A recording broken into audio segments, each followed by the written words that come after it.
Hello everyone, আসসালামু আলাইকুম। আজ আমি গরুর ভুঁড়ি ভুনা করব, তাও আবার আলু দিয়ে। এটা আপনার পরোটা, রুটি, খিচুড়ি, পোলাও, ভাত সব কিছুর সাথে খেতে পারবেন। আর আলু দিয়ে এটা ভুনা করার কারণে এটার টেস্টটা কিন্তু অনেক বেশি মজা আসে। খুব সহজেই রান্না করেছি বাটা মশলা দিয়ে। চলুন এখানে দেখি আমি নেই। 2 কেজি গরুর ভুঁড়ি নিয়েছি। প্রথমে ভুঁড়িটা খুব ভালোভাবে পরিষ্কার করে সামান্য লবণ আর হলুদ দিয়ে সিদ্ধ করে আবার ধুয়ে তারপর ছোট ছোট টুকরো করে নিয়েছি। আর এই ভুঁড়িটা আজকে আমি আলু দিয়ে রান্না করব। আর আমি এখানে আলু নিয়েছি। এখানে আমি 3টা আলু ভুঁড়ির মতো ছোট ছোট টুকরো করে কেটে ধুয়ে তারপর পানিতে ভিজিয়ে রেখেছি।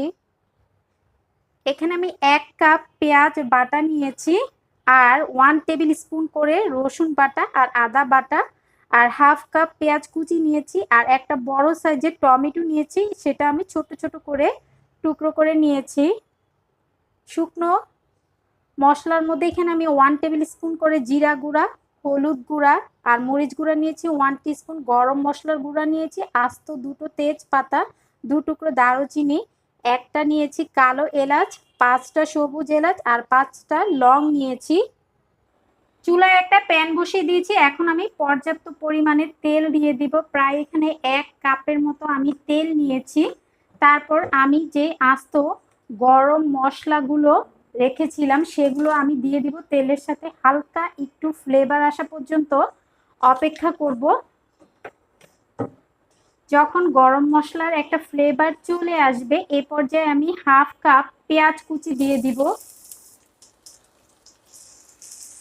তারপর পেঁয়াজটা হালকা একটু বাদামি করে ভেজে নিব।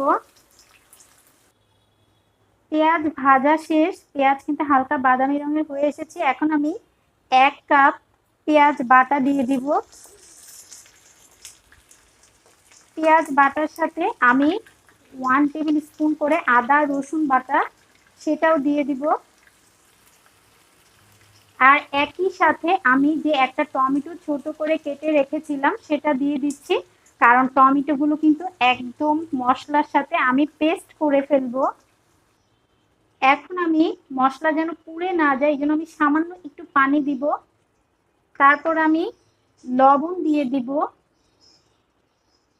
লবণ দিয়ে আমি মশলাটা চুলার আঁচটা মিডিয়ামে রেখে আমি মশলাটা কষিয়ে নিব।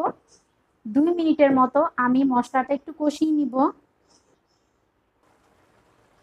গুঁড়া মশলাগুলো দিয়ে দিব, হলুদ, মরিচ, গরম মশলা আর জিরা গুঁড়া।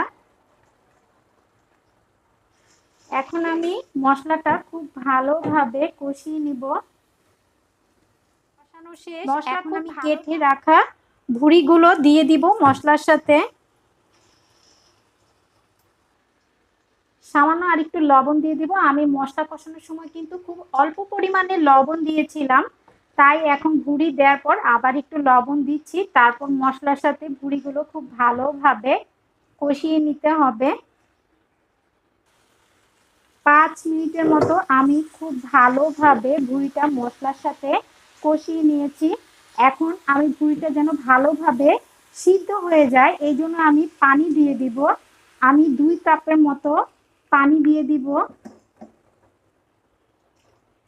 তারপর আমি মশলার সাথে এটা একটু মিক্স করে নিব পানিটা। তারপর একটা ঢাকনা দিয়ে ঢেকে চুলার আঁচটা মিডিয়ামে রেখে দিব যেন বড়টা খুব ভালোভাবে সিদ্ধ হয়ে আসে।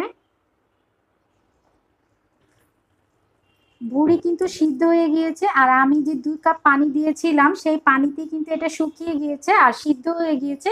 এখন আমি আলু দিয়ে দিব। তারপর আলুগুলো ভুঁড়ির সাথে আমি খুব ভালোভাবে একটু কষিয়ে নিব। তারপর 10 মিনিটের মতো এটা আমি ঢেকে আলুগুলো ভুঁড়ির সাথে একটু সিদ্ধ করে নিব। এখন আমি দেখব আলুগুলো সিদ্ধ হলো কিনা। আলু কিন্তু সিদ্ধ হয়ে গিয়েছে আর আমার ভুঁড়ি রান্না কিন্তু প্রায় শেষ। এখন আমি 10-12টি কাঁচামরিচ দিয়ে দিব। আর এই কাঁচামরিচটা কিন্তু ঝাল করবে না। কাঁচামরিচের যে ফ্লেভারটা সেটা কিন্তু ভুঁড়ির সাথে অনেক ভালো লাগে, তাই আমি কাঁচামরিচ দিলাম। তারপর একটু নেড়ে চেড়ে মিশিয়ে নিব। আমার লবণটাও আমি চেক করে নিয়েছি, একদম পারফেক্ট আছে। আমার ভুঁড়ি রান্না কিন্তু একদম শেষ। এখন আমি চুলাটা অফ করে দিব। হয়ে গেল ভীষণ মজার আলু দিয়ে গরুর ভুঁড়ি ভুনা। আশা করি আজকের এই আলু দিয়ে গরুর ভুড়ি ভুনা আপনাদের কাছে খুবই ভালো লেগেছে। ভালো লেগে থাকলে আপনাদের ফ্রেন্ডস এবং ফ্যামিলির সাথে শেয়ার করবেন। আজ এখানেই বিদায় নিচ্ছি। সবাই ভালো এবং সুস্থ থাকবেন। আল্লাহ হাফেজ।